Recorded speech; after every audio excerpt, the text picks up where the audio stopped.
You were pleased. I was.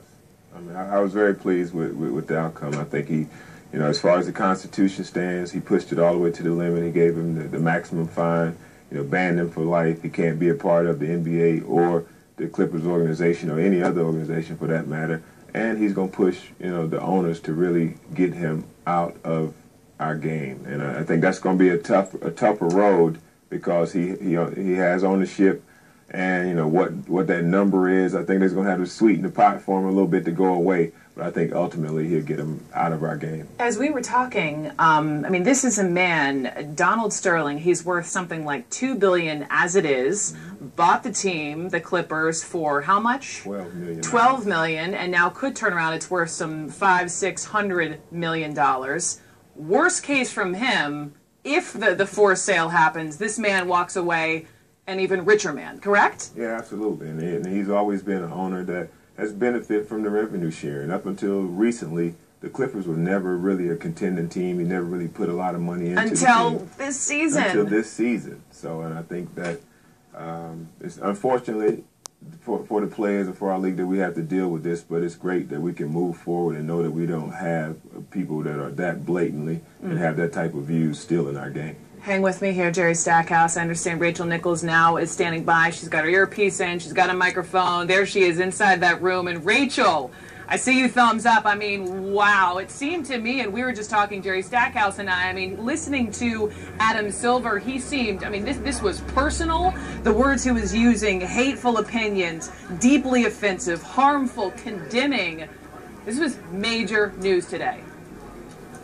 Absolutely. Look, this is his league. This is a league that he's dedicated his entire life to. He might be a new commissioner, but he's worked in this league for more than 2 decades. And this is a league that has gone out of its way to pride itself on diversity. They were hiring some of the first African-American general managers, having the first African-American majority owner. They have a great track record with women. Jason Collins, who is a gay basketball player, now active in the NBA. Rachel, forgive me. I've got to pull away. We've got a lot of balls in the air right now. We're going to go straight now to Los Angeles. We'll come back to you in New York. This is the mayor of Los Angeles, Eric Garcetti, also standing next to him, one of the guys, Kevin Johnson, advisor to NBA Players Association. Let's listen. And thank you all for coming here today, especially to my friends who are standing here alongside with me, and especially Kevin Johnson, my peer as a mayor, certainly not my peer as a basketball player, but a great man and leader for our players. I want to make clear that what we just heard today isn't just about basketball. This is about Los Angeles. The Clippers have on their jerseys this city's name, a name that stands for tolerance, openness, diversity, stands for civil rights, stands for breakthroughs, and most of all, stands for basketball excellence. We may be a 2-team town, but today we are behind one team. And the players of the Los Angeles Clippers, who tonight we want to know that we love you, we are behind you, and that today we feel like justice has begun to be served. The statements that we heard that we now have confirmed are the exact opposite of what this town is about. And today we stand as Angelinos, as angels in this city, saying that we will not tolerate this from anybody, from any company, least of all one that bears this great city's name. So I want to personally thank Commissioner Silver for bringing down the hammer, for being as strong as he could be, for saying that none of us as Americans, and certainly not as Angelinos, will stand for the sort of racism that we heard articulated. This city is open for business, it is ready for greatness, and that is reflected behind me. I'll say a few more words in a moment, but I want to toss this over to my partner who has been a great advisor, I know, to the Commissioner, to fellow players, and certainly to me as mayor.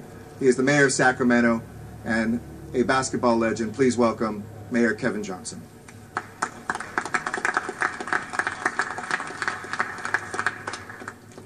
I want to thank Mayor Garcetti for opening up City Hall to us today, and certainly for his remarks.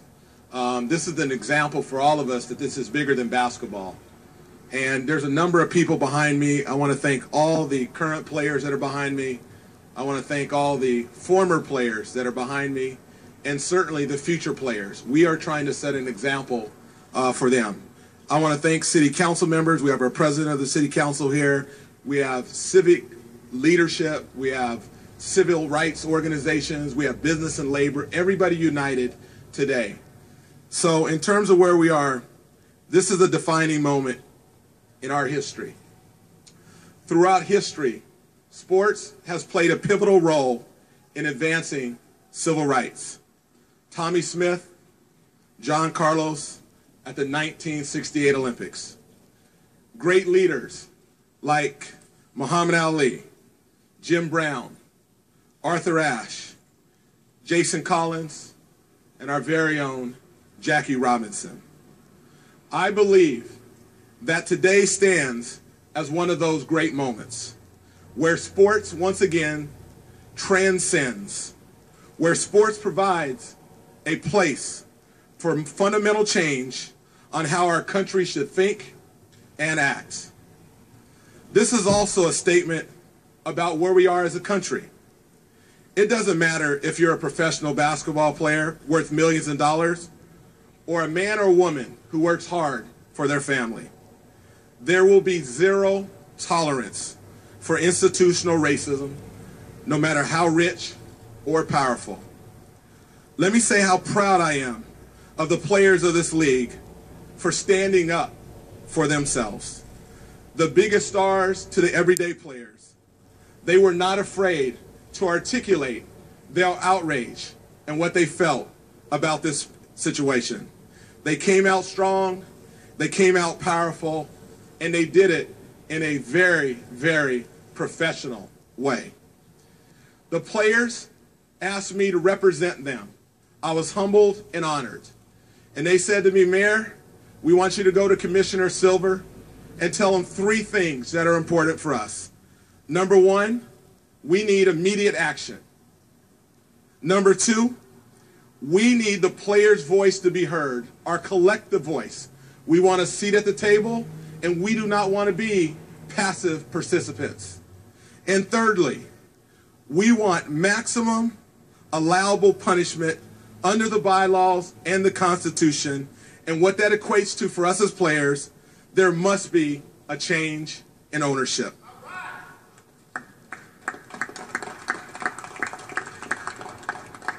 The players spoke, they acted, and they were listened to. The Players Association is an organization that doesn't just represent one player, but it represents over 450 players in the NBA. It represents the Golden State Warriors, it represents the LA Clippers, it represents the LA Lakers, it represents 30 teams around this league, and this league of players are standing together in one voice. The NBA Constitution states this: the commissioner shall be charged with protecting the integrity of the game and preserving public confidence to our fans. Today, the players believe the commissioner has done his duty. On this day, Adam Silver is not only the owner's commissioner, he is also the players' commissioner. And we're proud to call him our commissioner.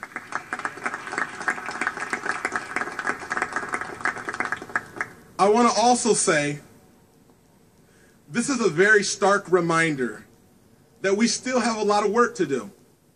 Yes, we have an African-American president. Yes, justice happened in a swift manner and forceful. Yes, that occurred today. But these events remind all of us that hatred and bigotry are far from over. I hope that every bigot in this country sees what happened to Mr. Sterling and recognizes that if he can fall, so can you. At this point in time, I want to say on behalf of the players, we are so proud of our mayor of this great city of Los Angeles, the other mayors who came out today, and you're going to hear from 3 or 4 players that represent current players, our former players, and then we'll open it up to some questions after Mayor Garcetti closes this out. So at this time, I'd like to invite up the first vice president of the Players Association, Roger Mason.